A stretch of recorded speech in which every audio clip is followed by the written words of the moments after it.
Ni tariki ya mbere z'ukwezi kwa munane umwaka wa 2026, tukaba ari ukwezi tuzizizamo umuganura cyangwa se umwe mu muco uranga abanyarwanda, dore ko mbere basangiraga ku meza amwe bakazana ku byo bejeje, ubundi bamara kuzana ku byo umwe akagenda azana, ni uwejeje amasaka, uwejeje ibigori, igitoki, ibirayi n'ibindi, bagahuriza hamwe bakicara bagasangira, bakibukiranya amateka n'umuco waranze u Rwanda. Bamara guhaga ubundi hakabaho icyo bita kumashana cyangwa se imikino njya rugamba. Muri uku kwezi kwa munane rero biteganyije yuko umuganura n'ubundi nkuko bisanzwe biba nawo uzaba muri aya matariki, ariko sicyo kinzinduye cyane muri iki gitondo. Leta y'u Rwanda imaze iminsi yamagana ibiyobyabwenge cyangwa se inzoga z'inkorano. Ndagira ngo uyu mwanya nze guhera ku nkuru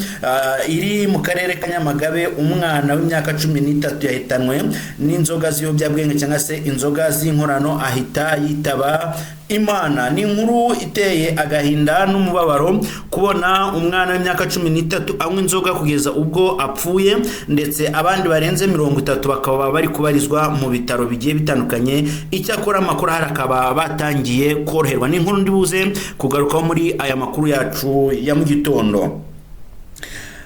Ikindi wamenya nuko Nyanza habereye impanuka yahitanye Nyanza, impanuka ya hoho cyangwa se ya hoho yahitanye umwe, batanu barakomereka bikomeye cyane. Ni inkuru turaza gukubitira mu karere ka Nyanza tuze kumenya uko iyi mpanuka yaje kugenda. Ese uwapfuye ni muntu ki? Ese impanuka ya hoho yatewe n'iki? Depression cyangwa se ibyabamare bitandukanye biri kugaragaza agahinda bagiye bahura nako. Habuze gato ngo ni yahure, habuze gato umuhanzi w'icyamamare ukomoka muri Nigeria wita Davido avuga yuko yabuze gatoya ngo yiyahuye. Yavuze ku kibazo cy'ubwamamare byari bitumye ashaka gupfa. Iyi nkuru ndaza kuyigaruka mu buryo burambuye, dore ko atari Davido gusa ahubwo n'abandi benshi bagiye batandukanye, barimo narapfuye ndazuka. Bahati wahoze muri Jazz Family yahishuye ko yigeze kurogwa hafi no gupfa. Iyi nkuru nayo ndaza kuba nyigaruka mu makuru y'iki gitondo. Niba utarakora subscribe, like, share na comment kuri Iris Rwanda, nyemerera ugende ukandeho, ubundi amakuru yacu n'ibiganiro byacu bikomeze kukugereraho ku gihe 5/5. Amakuru murabizi ndabakunda kandi mbahoza ku mutima. Ni Mr Jean Ngugu, ntacyo muzatuburana.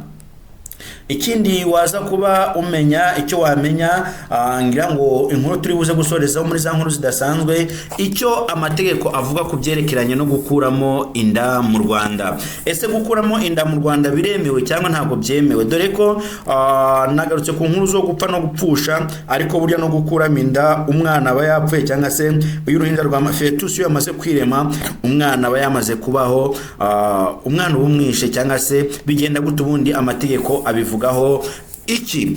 Mbahaye ikaze yemwe, namwifurize kugira weekend nziza. Reka dutangirire muri Nyamagabe, aho umwana w'imyaka 13 yishwe n'inzoga zitujuje ubuziranenge. Ese koko uretse no kuba zitujuje ubuziranenge uyu mwana yakabaye apfa?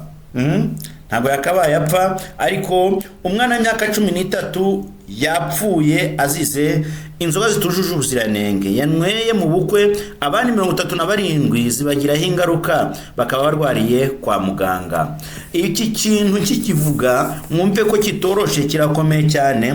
Abantu Leta y'u Rwanda imaze iminsi iri guca ibinyobwa bitemewe ndetse n'ibinyobwa cyangwa se by'inzoga z'inkorano, dore ko ubu ngubu gukorera bushera mu rugo n'imisururu bitemewe, ahubwo bigomba gukorwa n'umuntu cyangwa se abantu babisabiye uburenganzira ku murenge, bakabiherwa uburenganzira ndetse bakabikora mu buryo buri professional cyangwa se mu buryo bwizewe butateza abandi cyangwa se abagiye kubinywa ingaruka.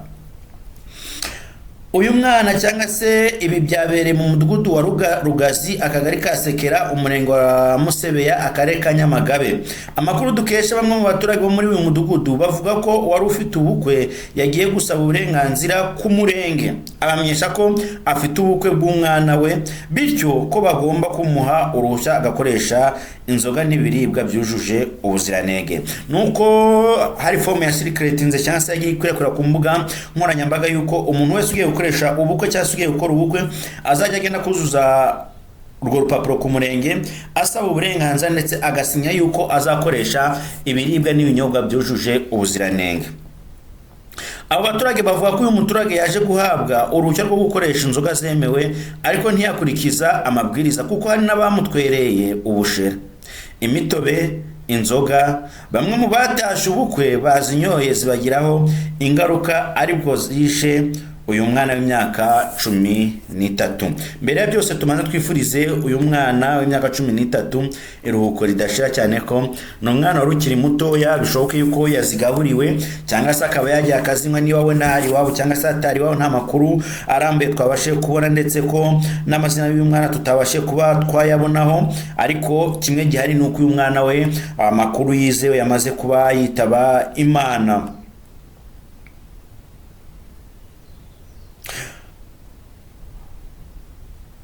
Umwe mu baturage bahariya muri Nyamagabe yagize ati usibye uwo mwana zahitanye hari abandi basaga 30 zagizeho ingaruka bajyanwe mu bitaro. Guverineri madamu cyangwa se guverineri w'intara y'Amajyepfo Kayitesi Alice waje kwihanganisha umuryango wagize ibyago, avuga ko umuturage yatanze ibyo kunywa n'ibyo kurya ariko bukeye bamwe bagaragarwaho n'uburwayi bwatewe n'ibyo bafashe bitari byujuje ubuziranenge. Guverineri w'intara y'Amajyepfo Alice Kayitesi yatangaje twagize ibyago, umwe muri bo w'imyaka 13 akaba yari umuhungu yahaburiye ubuzima, abandi 37 bakaba bari gukurikiranwa kwa muganga. Bari gukurikiranwa kwa muganga, katwizere yuko aba bari kwa muganga baraza kuba amahoro, ntagire indi nkuru twumva iturutse ariya mu ntara y'Amajyepfo cyangwa se ivuga yuko hari undi muntu waba witabye Imana. Guverineri Kayitesi avuga ko kugeza ubu abarwariye kwa muganga batangiye koroherwa ndetse bakaba bagiye gusezererwa. Iyi ni inkuru nziza, yihanganishije umuryango wabuze umwana, yifuriza gukira abakirwaye. Guverineri yasabye abaturage gukunda ubuzima no kubusigasira, birinda ibyo kunywa no kurya bitujuje ubuziranenge, kandi bagakurikiza inama bagirwa n'inzego z'ubuyobozi ndetse n'abaganga mu gutegura amafunguro yabo. Uwapfuye ntabakigarutse ku isi y'abazima, urugendo rwo kubaho ruba rwarangiye, uretse kumwifuriza iruhuko ridashira. Twe nta kintu nk'abana b'abantu twarenzaho, ntago tukiri Yesu wavuye umwana wa Yayiro amazi iminsi ine mwumva, ntago tukiri Yesu wapfuye akazuka, ntago turi Lazaro, ariko abapfuye Imana ibahereze iruhuko ridashira. Nyanza, imodoka mu bwoko bwa Howo yakoreye impanuka mu karere ka Nyanza ihitana umugore umwe, abandi bantu batanu barakomereka. Ese abakomeretse ni bande? Uwapfuye ninde? Iyi mpanuka byagenze gute? Umunyamakuru wacu uriyo nkuko tumaze kuganira nawe, iyi mpanuka yabereye mu murenge wa Kigoma, akagari ka Gasaro, umudugudu wa Nyakabungo ku tariki ya 30 Nyakanga 2026 agana saa 11 z'umugoroba. Amakuru avuga ko iyo hoho yari ipakiye umucanga yataye umuhanda, igonga inzu y'umucuruzi yari hafi y'umuhanda, iyinjiramo ihita yica umugore umwe. Mbega inkuru ibabaje, ntanubwo yagendaga ari mu rugo, ni nkuko waba uryamye nyine. Ni impanuka ikomeretsa abandi bantu batanu, ndetse amakuru avuga ko undi muntu umwe agishakishwa, yaburiwe cyangwa se agishakishwa, reka nte gukoresha amagambo akomeye. Umuyobozi w'agateganyo w'akarere ka Nyanza Kajambere Patrick yemeje ko iyi mpanuka yahitanye umuntu umwe, ikomeretsa abandi bantu barimo na shoferi wayo. Yavuze ko mu bahise bitaba Imana harimo umugore naho abandi batanu bakomeretse ndetse na shoferi wari uyitwaye. Yavuze ko bataramenya neza umubare w'abagizweho ingaruka n'iyi mpanuka kubera ko hari umuntu kugeza ubu ugishakishwa, bikekwa ko imodoka yaba yamuryamiye. Yongeyeho ko nyakwigendera n'abakomeretse bose bihutanwe ku bitaro bya Nyanza, anaboneraho kwihanganisha abagiriye ibyago muri iyi mpanuka.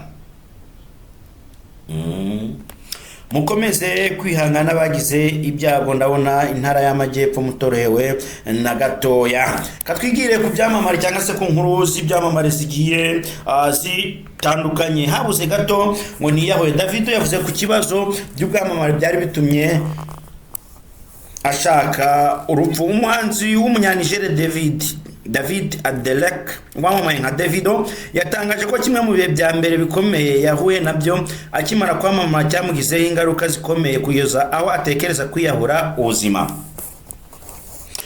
Mu kiganiro aherutse kugirana na Vibe Podcast, Davido yavuze ko ibyabaye byatangiye hashize hafi amezi 2 gusa atangiye kuba icyamamare. Icyo gihe yari afite indirimbo 2 zari zikunzwe cyane, izina rye rigenda rizamuka ku rutonde rw'abahanzi bakomeye. Davido n'itsinda rye bagiye gutaramira muri Ghana aho yakiriwe n'abantu benshi.